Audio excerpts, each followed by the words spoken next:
সাফ অনূর্ধ্ব-19 championship final match Bharat বনাম বাংলাদেশ। ভারতের কাছে ট্রাইব্রেকারে হারল বাংলাদেশ। সেটা বড় কথা না, ভারত 2 মিনিটে গোল দেওয়ার পরে বাংলাদেশ কিন্তু 50 মিনিটের পরে কামব্যাক করেছে এবং তার চেয়ে বড় কথা, তারা যে সুন্দরভাবে খেলেছে, ভারত এত সুন্দরভাবে বিধ্বংসী রূপে ফাইনালে উঠেছে, তাদের বিপক্ষে যে খেলাটা খেলেছে সেটা কিন্তু প্রশংসনীয়।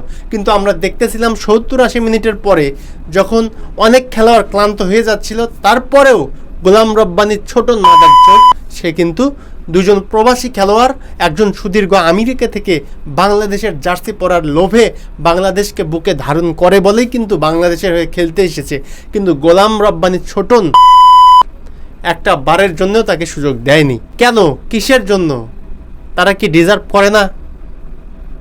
হারটা বড় কথা না, এই প্রবাসী ফুটবলাররা বাংলাদেশের হয়ে খেলার যে আগ্রহ প্রকাশ করতেছে, এটাই কিন্তু অনেক বড় কথা।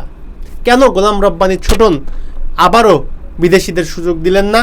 কি সিন্ডিকেট কাজ করছে সেভ বাংলাদেশ ফুটবল এবং বাংলাদেশ ফুটবল আল্ট্রাসের কাছে আমার প্রশ্ন থাকলো, আপনারা যদি গর্জে উঠতে না পারেন তাহলে পেট চালানো বাদ দিন, ফুটবল নিয়ে কথা বলা বাদ দিন। আপনাদের গর্জে ওঠা কিন্তু এখনই সময়।